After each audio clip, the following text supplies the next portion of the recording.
Welcome to another episode of the Butler Did It podcast. I am, of course, your host, Adam Butler, back with another episode. Thank you so much for being here. Listen, guys, I want to jump right into this one. My guest today is Danielle Young. She's a behavioral therapist. She's also a friend of the show. She's been on this one before. She's super duper cool. I'm going to be talking about two big events in pop culture that happened over the past week. One is the Fresh Prince of Bel-Air reunion show, and the other is Gucci versus Jezzy. We're going to be talking about some of the cool things that came out of that. One, Janet Hubbard, Will Smith reuniting. There was a lot of mental health hot button topics in there, a lot of cool things to get into, and a lot of healing. Very proud to see that. And also we're going to talk about this thing between Jezzy and Gucci. Is there healing there? And if not, how can they progress forward? Danielle is here to help us with all of it. Check her out. Without further ado, I introduce to you Danielle Young. What's going on, sis?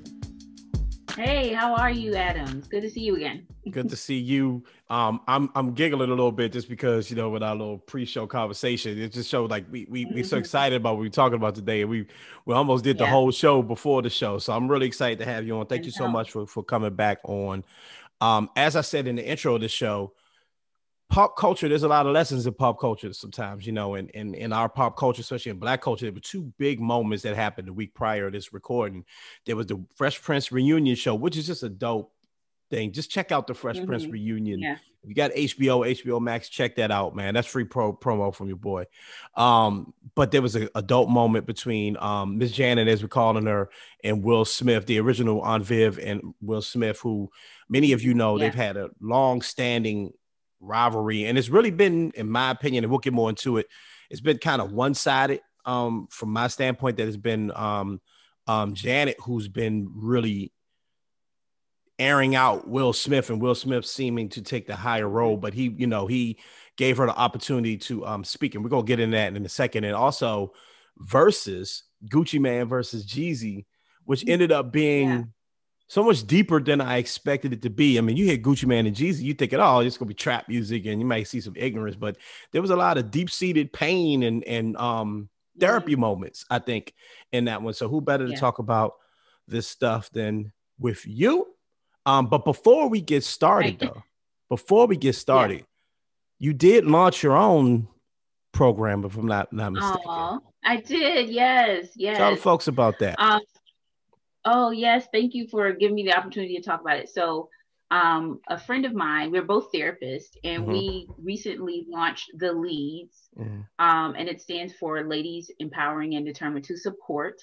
And so that's who we are. We are mental health clinicians. We're also Black professional women. And we have this conversation often amongst ourselves or amongst some of our other colleagues that we work with about Black women and how, you know, we wear multiple hats. And we know the conversation, especially now with politics and, you know, with Stacey Abrams, Kamala Harris, all of these professional Black women that are making strides. And so we wanted to create a space for the professionalism of Black women to have certain conversations that are either not talked about in white spaces or spaces where we are commonly present, but our voice might not be heard.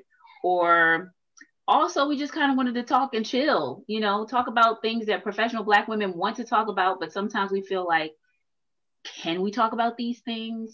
Or is there a space or place for us? So we kind of take it with two strides. We're professional Black women, but we're also women who want to talk and connect with other women and see if we have any commonalities. And most times we do. So we are very excited. We have an episode actually coming out tonight, and we have a Thanksgiving episode. That one is going to be a surprise. But we've been filming, and we're going to film out through the remainder of the year, and we'll take a little hiatus, but I've been loving it. And my friend, shout out to Nanda Timlong. This was her baby, and it's come to fruition. We put our brains together, and we're hoping to connect with other professional Black women in season 2. I love it, man. I love it, man. I'm so happy you guys launched this show. Because, you know, there's a reason why I like to have you on. So glad you're doing your thing. Yes, thank you. No problem. Let's jump into it. So let's talk about Miss Janet and Will Smith. Like I said, you've been following any of this for years. You've seen little videos here, little videos there from her, you know, just pretty much just destroying Will Smith at times, you know, like, I mean, it's gotten pretty ugly at times. And, you know, that gave her, in my opinion, well, for what I've seen, that gave her a bit of a reputation that she had to carry around, of a person who was a little jealous of this and another. And then there was the idea that Will Smith would not acknowledge her, which I'm sure didn't help him at times. It made him seem like, oh, he doesn't care about this black woman that is, you know, hurt. That was his colleague at one point who was truly hurt, right? So they came together. You watched it. What were your thoughts on their conversation? Well, I took a lot of notes, actually. There was one thing, I mean, I just wrote down words, heaviness. I wrote down words like two people who are hurt, who are acknowledging both of their roles in the hurt from the past. There was one thing that Miss Janet said that it was like the first thing.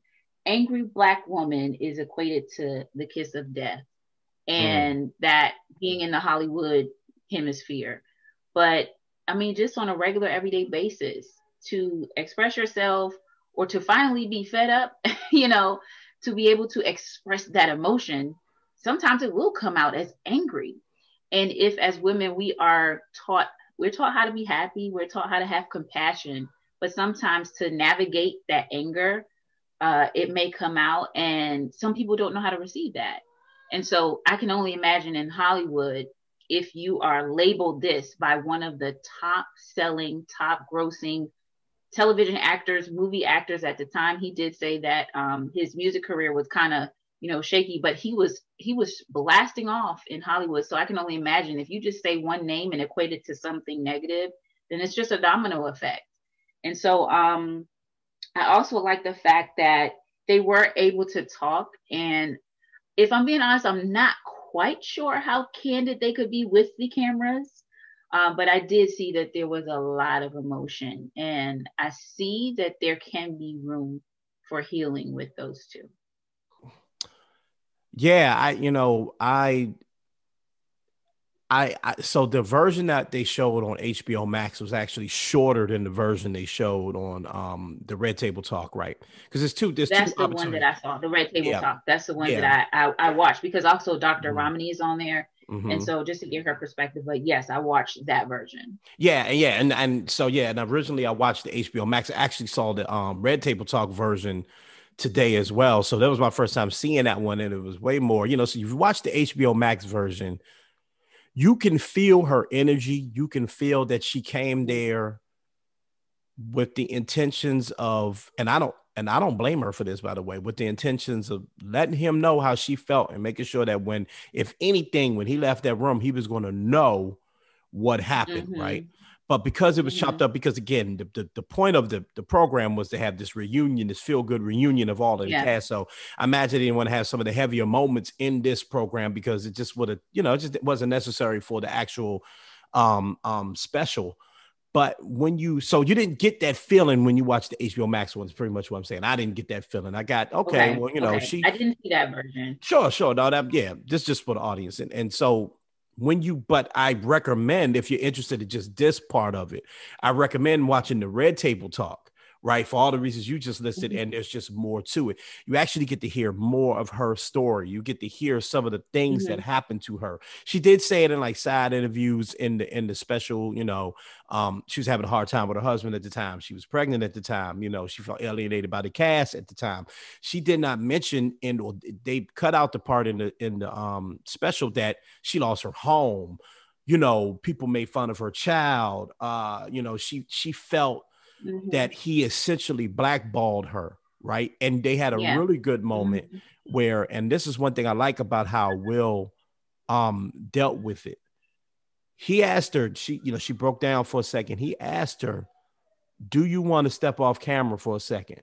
Do you want to step off camera, right? And his therapist, forgive me, her name was Dr. I can remember Dr. Romney. Dr. Romney. And I'm not sure if she is his like therapist or doctor, but she's very prominent in the mental health community. Very prominent. He also mentioned that she was there during the original taping too, just in case things got a little. Okay, In case, right. That's right. That's right. yeah, he mentioned in case Mm-hmm. she needed to step in, which made me chuckle a little bit. But actually, I understand it, right? I understand it. Healing is a powerful thing. You know, it's a and forgiveness, right? I thought it was really interesting how Will decided to deal with it. I originally watched the special with my wife, and she made mention that, wow, he's really graceful. He just sat there and took it. That was her words, right? But when you watch the Red Table Talk, especially with him explaining something he learned about letting someone tell their story, letting them say Mm-hmm. their piece, Yep. not talking. And then he made a great point that him and Jada learned after it's done, right? After it's done, I mean, after they finish talking, they're still not done. Now you need to repeat it to them, right? What did you Mm-hmm. get from that? Can you kind of just kind of get more detail about that tactic, about listening and then also giving somebody the space to sort of heal after they've told their story? Okay, so that particular technique is called active listening and reflective responses. So you're actively listening to what the person is saying, and then you are reflecting like a mirror. You're telling back or you're showing back what you are hearing. And so we do that all the time in therapy. As a therapist, I do that for my clients. So they'll explain something to me, regardless of whether I believe it is the truth or if it's factual. I need for my client to understand that I'm listening, I'm processing what you're saying, and I'm going to reflect back what I believe I hear you saying. And so what happens, it validates what the person is feeling in the moment. And another thing that he said that I find that whoever his therapist is or whoever his team of mental health clinicians are, holding the space and withstanding the truth. That right there for me was really deep because, I mean, let's be real. It is hard for you to hear that you hurt somebody. And Will Smith said in that setting, he said he does not believe that he has ever hurt someone the way that she expressed that he hurt her. And so I think it is very important, especially on the road to healing. You need to be heard. You need to be validated, and then let's try to understand. I try to explain to my clients that hearing is just a function. We have five senses. We can see, we can smell, we can hear, we can taste, we can touch. Listening is actually the process of processing information and trying to understand. You don't have to agree. We can actually agree to disagree. But the person that is talking to you and the person that you're sitting in front of wants to feel validated. And at times, I would like for you to acknowledge, what did you hear me say? And as a person who wants to understand, I want to be able to reflect. And if I'm not reflecting the right thing, please help me to understand more.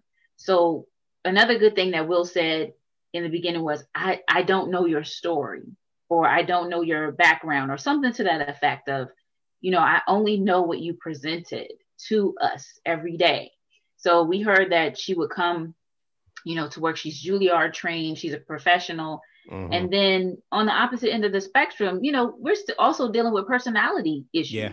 Or let's not even call them issues. This is just who you are. This is the makeup of who you are. Yeah. So if you're in the industry of music, or if you're in the industry of art or being a creative, your boundaries may be different. Your work ethic may be different compared to a Juilliard, straight laced, call it like you see it. I'm there 30 minutes before call time. I'll stay in my room. I'll do what I have to do, get the job done. Right. And, that's completely different. And then we have age as well, 21. And I believe she was 34 at the time. So yeah, it's a lot. But the healing process in that, Mm-hmm. it was something else that was very interesting. I'm not sure if it was on here. I saw another commentary.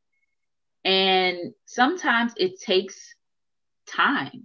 Yeah. This is what, 20 some odd years later? 20, Yeah. how many?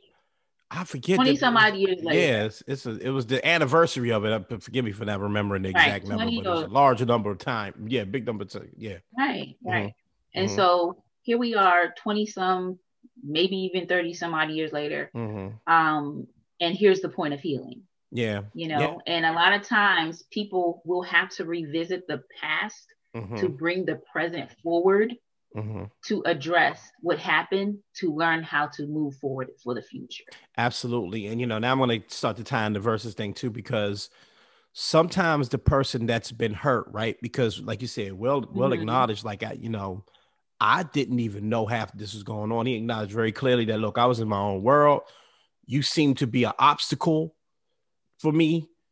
So I did what was best for me, right? Being a young man, probably went about it in a careless manner.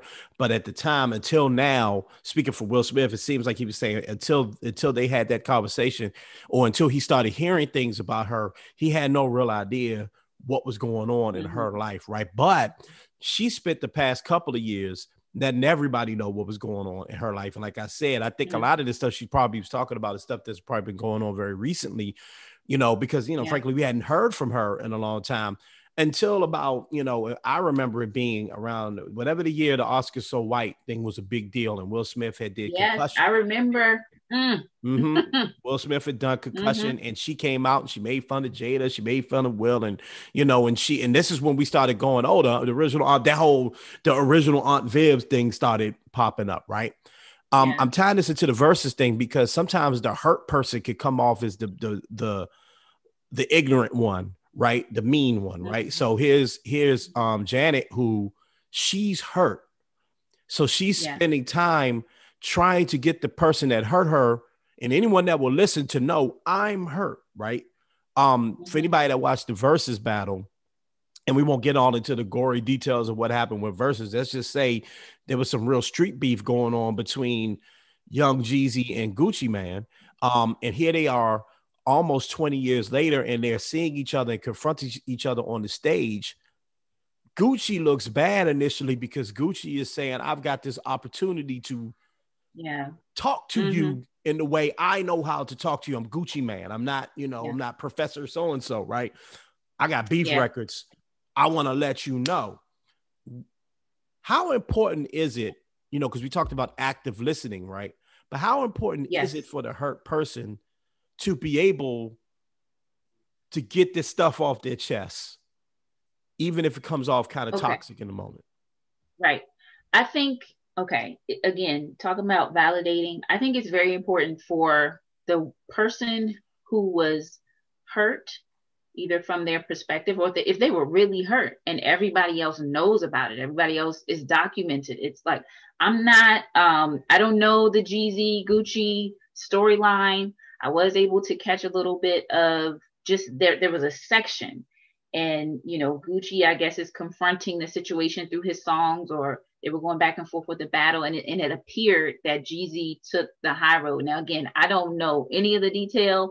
I'm more of a neo soul person, so I don't know, but I mean the concept is still the same. When somebody is hurt and they're coming face to face, their past is very present.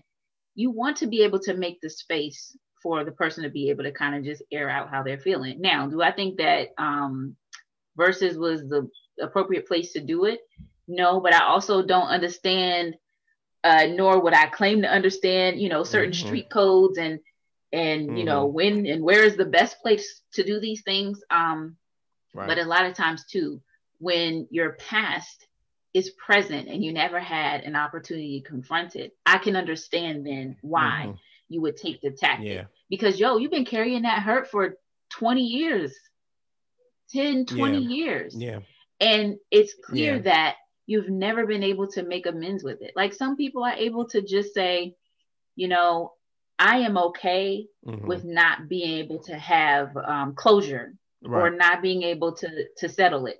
And we also have to understand too, let's just take it off the celebrity table for a minute. Let's say it's not Gucci. Let's say it's not Jeezy. Let's just say it's Ronnie and Bobby down the street, and Ronnie and Bobby haven't seen each other. And I know that's what is that? New Edition. But you know what I mean? I'm just using names. But they haven't been able to settle something. And then what happens is, 10, 15 years later, you come face to face.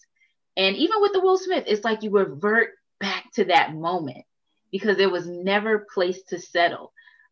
Just because there is a loss, whether it's a loss of friendship, an actual loss of a person, and I think that was the case in the Jezzy and Gucci situation, doesn't mean that the feeling of the loss dies with that person, or doesn't mean the feeling of the loss leaves with that lost relationship or that lost job, or you can fill in loss, right? The feeling doesn't leave. And so I don't think it was the most appropriate stage, but I also think whatever the experience is within Jeezy's camp or just life experience, he was able to navigate that in a different way. So do I think that people who have lost deserve an outlet? Yes, I do. Do I think that it was solved that night on that stage? No, I do not. I think that it will take healing as a process, and it will take some time, and it takes two people.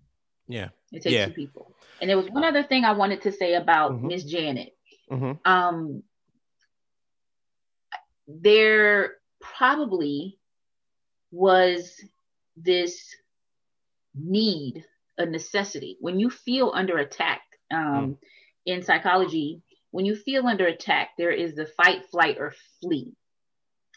And so you're either fighting, you take flight. You can take flight physically, mentally. You can, as in you just go, you leave it, you drop it, or you flee. You're just, I can't deal with it. And it appears that in those moments, maybe something triggered Miss Janet to understand that Will was getting the peak of acknowledgments in Hollywood of an Oscar nomination. And so who knows, I'm not sure, but maybe the peak and height, understanding that this woman was at Juilliard, one of the most prestigious places for entertainment, for dance, for music, for singing.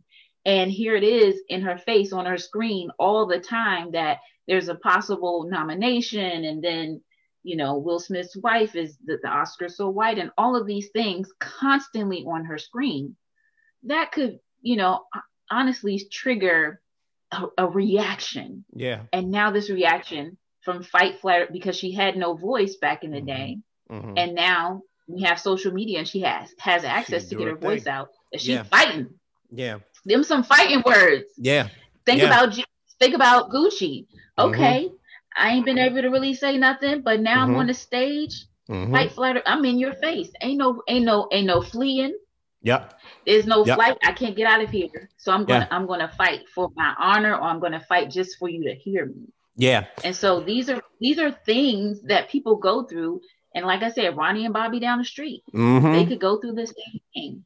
But what happens is there's a time, a place, and a space where both people need to be mentally, emotionally, and I would say, and sometimes spiritually ready and available, as Will Smith said, hold the space to hear the truth and withstand it. And then how do you move forward from there? You both have to agree that healing is the end. Healing is the objective, and that's the end result that you want.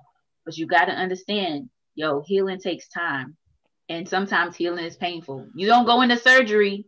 The doctor cut you open and you come out and you all healed. You got to go through that recovery process. You got to go through that therapeutic, the physical therapy, the occupational therapy, the mental therapy. You got to go through all of that for healing. Absolutely.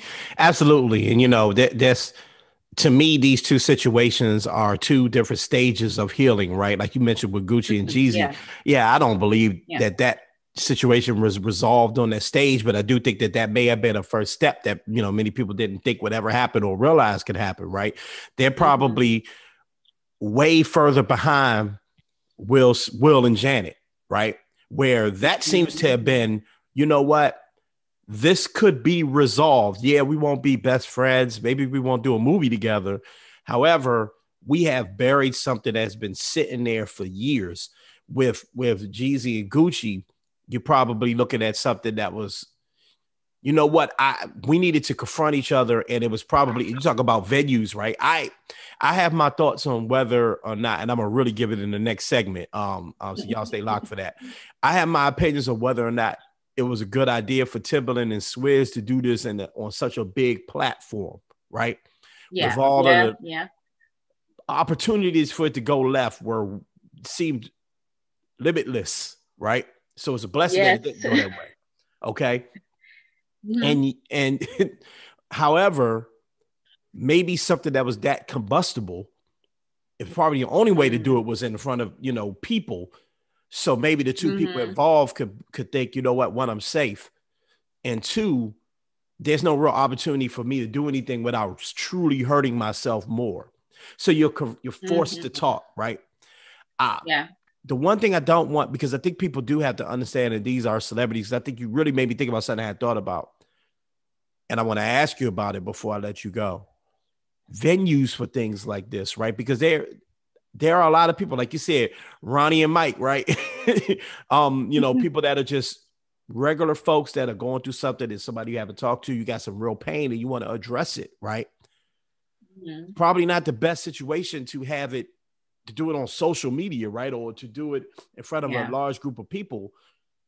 What would you suggest about venues? Because I think that, what, you know, is there's so much good to be taken from the Will Smith and Janet Gucci and Jezzy situation. We get to see it, but also I don't want people to get it mistaken that everything needs to be done on a big platform, right? Do you think it's more, it pays more to do things in private? And how would you suggest handling this situation if you were in that type of situation? So there's a phrase that I use sometimes, start before you're ready. So start the work before you're ready to go. I think that if there was an opportunity or space, let's just use the, well, we could use both examples.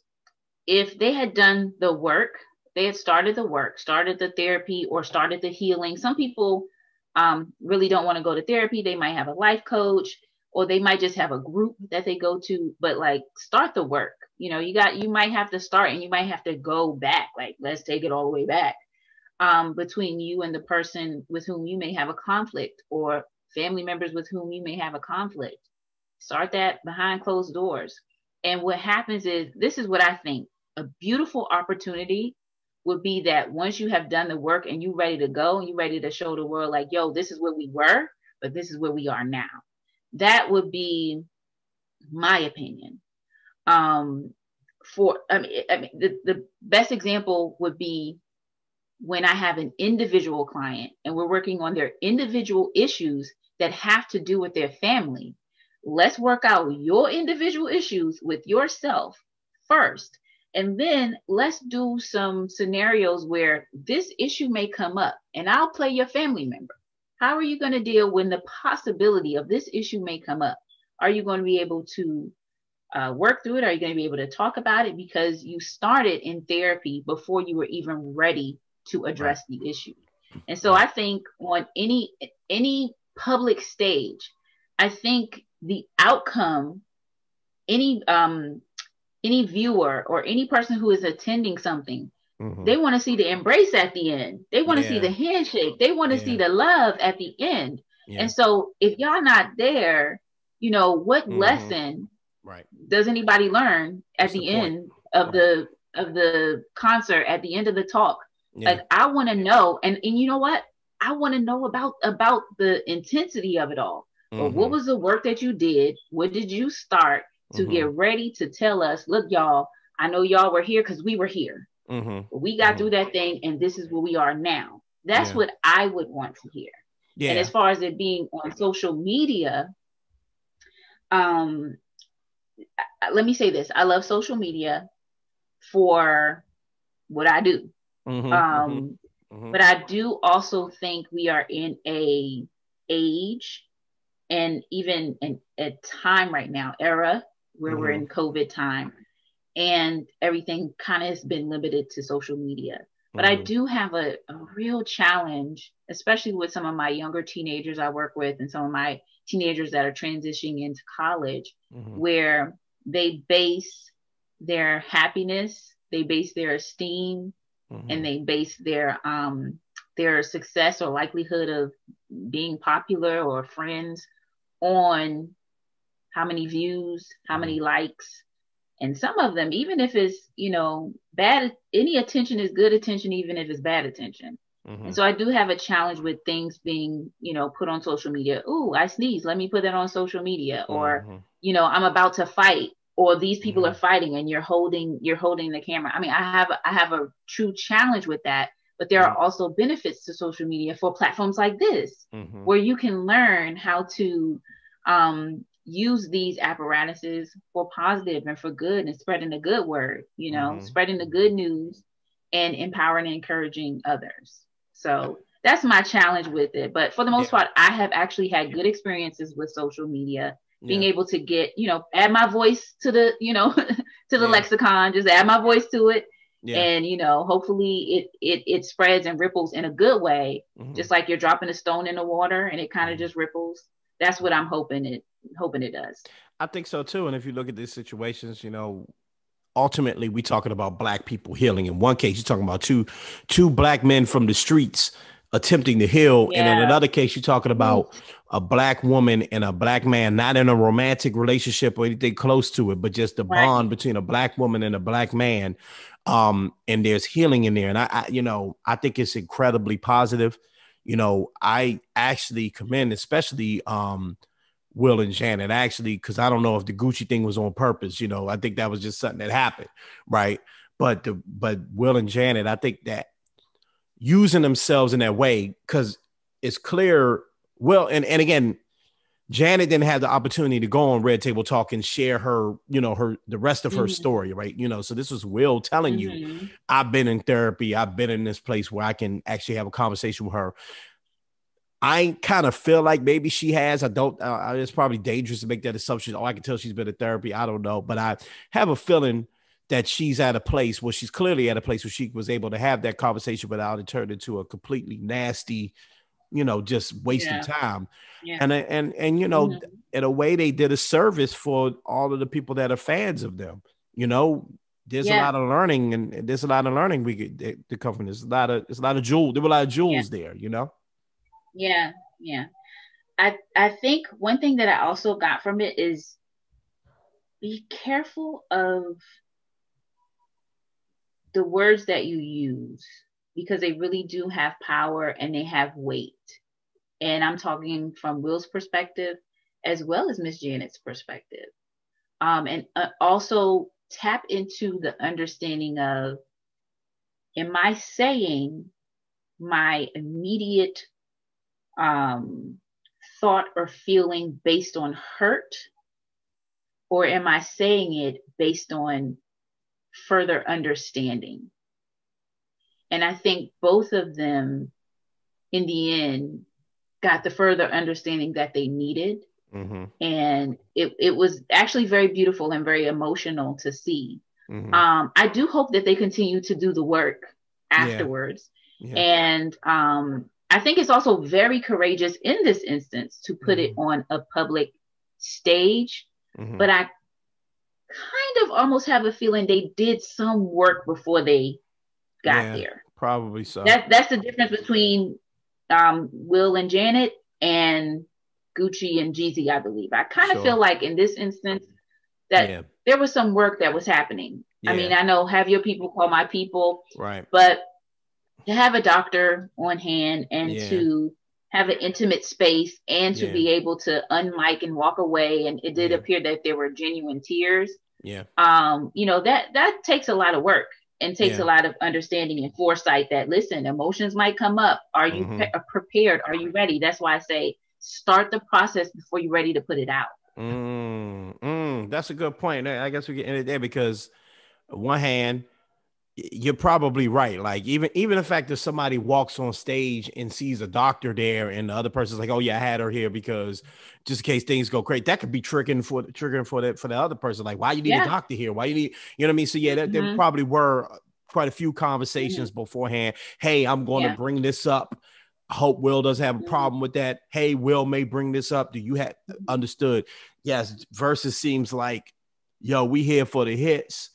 Gucci probably asked, well, Gucci did say, I asked, can I play this song? You said I could play this song, but it probably wasn't much work done beforehand. But I will say, and so Jezzy, and you've seen the Hot 97 interviews in the Breakfast Club, Jezzy mentioned that he is in therapy, right? So he's done work. And I love it. I love it that we got. Now, listen, I know they're pioneers in their genre. Again, I'm a neo soul person, so I don't want to say anything wrong. Yeah, you ain't about that trap. You ain't about that trap life. I don't know. I don't know about the trap. I'll stay away from the trap. That I'm not built for the trap. Just put that way.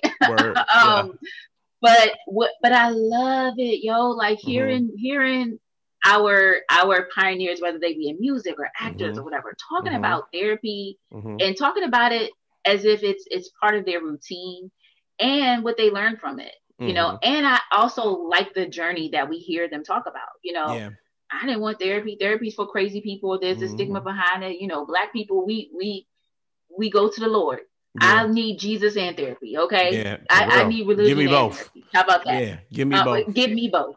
And I like to hear the journey from, you know, they either have to go because they're either court appointed or because their family members said, baby, you need to go, to actually yielding to the process and then addressing traumas and triggers they didn't even really know they had, but the behavior is the product of your environment. And so for Jeezy to have a moment where he's like, yo, I'm gonna rephrase this. That's a therapeutic term. That's but exactly I'm what I was gonna getting at. twist this around. Yeah. Then that's a product of a therapeutic environment, and he's using his tools to switch that thing around and drop his little beat. Yep. And you know, and then to my knowledge, I can't remember if it was I do avidly watch Breakfast Club and Hot 97, just because the kids that I work with, I try to keep up. I don't know everything, but it sounds like what Jeezy was saying, that even afterwards there was a song that they did together. Yeah, so I see. So I see, and Gucci was. I didn't see it, but it sounds like Gucci was actually, or appeared to be happy to do the song. So even though in that moment it was tense, and also what I heard was like the feeling or the vibe of everybody watching it is like, it was tense. What is going on? Yeah, and let me tell you. So I can only imagine being there. Yeah, no, it was that thing to. No, I'm sorry, it was tense, and because you're making a great point that he did redirect the energy that was being. It got really tense. It really felt like there was a moment there where we might see a whole fight like this, or they gonna cut, or one of them is gonna go on the live, or one of them is gonna go, I can't do this no more, and step off the stage. This might end. Oh my goodness. It felt that way, but you're right. He redirected a lot of that energy, and it is great to see that. And it felt like it disarmed Gucci. And again, a lot of the conversation that came from it was, that's what Gucci get. But I think the conversation has evolved as the days has gone on. And I hope they evolve just for people hearing this conversation between you and I, because it turned into, wow, I can understand. And Jeezy even alluded to like, yo, I don't know what it's like to be that man and be in that man's shoes and be sitting on this, whatever he thinks. Now, mind you, these street dudes, so they talk it real careful, but he's like, whatever he thinks happened, to sit on that. And then have this moment when I'm looking at man in his eye. These two men we talking about here, right? So them looking at man in his eye, and I'm going to spew this venom at him. But and then we, you know, I'll let it go. But the one thing another reason why I was proud of both of them, because Gucci just sort of just stood there, took it, right?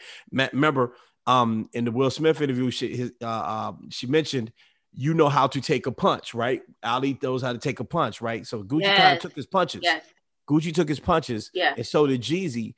But one thing I noticed is after he did the song, and Gucci said a couple of things that were pretty bad.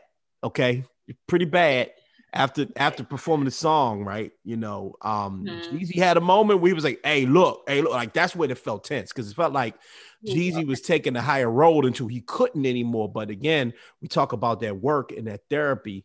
Right. And I'm going to tell you why I feel like this is important just in a moment. But that work in that therapy, this man was able to switch from his old ways, the way he real comfortable, real easy to get back into that, and then get into what you've been mentioning several times, saying, hey, this is bigger than us, using words that really spoke in a language that, you know, it was therapeutic. It was therapy language, as you say, but it was also like street language. Like it was things Gucci could hear and understand. And everything went smooth after that. And like I said, the only reason I feel like this is important is because, you know, I have known people who never were able to make that transition, that were like Gucci and Jeezy, and they are no longer here. So to see brothers like that, they millionaires and all that, and they got a lot to lose, but to see brothers like that be able to take that first step, and then to see someone like Will Smith, that's just be honest, who doesn't have to do it, right? Will Smith could go and just be a Will Smith. Yeah. And he would just have this little, basically, I'm not trying to diminish her, but some people would look at it as someone who just basically would be a thorn in the side, but not a true problem. To embrace her, to recognize that what she went through was very real and matters, right? And to hear her out, and for her to have that opportunity to let go of some anger. She said it on the tweet, let go of that anger and move on with her life, and hopefully have a great career. Because she's not an old woman, right? She can have, have a great career. I hope. That makes me happy. Yeah. So yeah. I'll say this. In therapy and in psychology, there is a pyramid called the hierarchy of needs. It's Maslow's hierarchy of needs. And of course, you have your food, clothing, water, shelter, but there is a peak. The peak is self-actualization. And self-actualization, really, things are settled in your life and you come into being who you are absolutely 100% supposed to be. And if for Will Smith, part of his being, who he is actualized to be, if part of his being is to settle things from the past with Miss Janet, then that's part of his growth. And that's part of him reaching this journey to self-actualization. And so I think whether it's Will Smith, like you said, he's a celebrity, he doesn't have to do it. But this is part of his journey and who we are, who he is. And we have the same journey of who we are, reaching that peak of when we understand we've attained this or we've attained that. But if there's still this something, that is not settled in you, then to reach that peak of that journey, you may have to go back and you may have to do the work to get it settled for you to finally reach your purpose. And so I think that's part of the healing for Will Smith, and that's part of the healing for Miss Janet. And we gonna hope that Jezzy and Gucci get their healing as well. Yeah, absolutely. I love talking about therapy with you. Thank you so much. I love talking about therapy. I love that your listeners listen, and I hope they really truly get something out of this. Yeah. Shout out to the show one more time. Let them know where they can follow you and follow the show. Okay. So you can follow me at The Leads at THE.LEADS. You can also follow my therapy page at dy.lmsw. These are all on Instagram. And I'll be posting content whenever I can from a therapeutic perspective, coping skills and strategies. And then also for my professional Black women out there, come check us out. Come sit, come have a good time. Watch our episodes. Tell us if you relate. Comment down below. DM us. We are available and we will be very excited to start putting out episodes next year for the next season. The Leads with myself, Danielle Young, and Nander Timwan. All right. And I stamped that. Thank you so much, sis. Talk to you next time. Big shout outs to Danielle for coming on the show. Always a pleasure to have her on, man. Check out the show, The Lead. She's really cool, and the show is really dope. Before I let you guys go, I just want to talk about that Gucci and Jezzy thing really quickly. And we talked about the healing and the positive parts of it, but I'm not going to lie to you all, man. As I was watching it with my wife, and she agreed, that was an uncomfortable situation, an extremely uncomfortable situation that could have gone wrong in so many ways. Now, I'm happy it didn't go wrong. Right? I didn't want it to go wrong, but I'd be lying if I said while watching that thing, it didn't feel weird and there wasn't a true tension in the air, which makes me wonder, what was Swizz and Timbo thinking? And this is just my opinion. Folks may disagree, but where I grew up, and I'm not claiming to be a street dude at all. Okay. But I did grow up around a bunch of street dudes, okay? And I did grow up in an area that was considered, at least at the time, and still is really, to be a little shaky. And unfortunately, many of the people that I grew up with that were from that neighborhood are either no longer here or sitting in jail. So when you have something combustible as the Jezzy and Gucci situation, where someone died, right? And, allegedly Gucci was responsible for that, right? And then they haven't had, at least to my knowledge, they haven't had any conversation beforehand. The first time they're really going to be confronting each other in a real way is on one of the biggest platforms created in the past year. This is a platform that politicians like to tune into and be part of. During the Monica and Brandy verses, you had Michelle Obama dial in. During this verses, you had Stacey Abrams dial in. Now, again, I'm not going to knock Gucci or Jezzy. They probably didn't even know that Mrs. Abrams was calling in, right? Miss Abrams was calling in. They probably didn't realize that. They probably were thrown off. They're there for the smoke and the heat. But Timbo, why? Like, you're trying to get people to come out and vote in Georgia. What if that would have went wrong? Again, this is just my opinion. This is just my opinion. Nothing went wrong, and I know you're going at them. Well, but you don't trust the brothers to be able to conduct themselves? Actually, no, I didn't in that particular situation. No. Thank God for Jezzy. Thank God for Gucci for being able to listen in this situation when things went wrong, and I'll get into that in a second. And thank God for, Jezzy to be, perceived as the bigger man in that moment. But what if they couldn't be? We talking about some real serious beef. People going to jail, people dying. I get the entertainment factor of it. I watched it. But I'm going to be honest with you. As I was watching it, like many of you, I was nervous. I was pretty nervous, man. It's no other way to put it. I was pretty nervous watching that one. As far as the music goes, in my opinion, Jezzy won that battle. I prefer Jezzy's music over Gucci's music. Gucci has hits, of course, but I prefer Jezzy's music. It reminds me of a time in college riding around with my man J-Ball. Shouts out to you, J-Ball.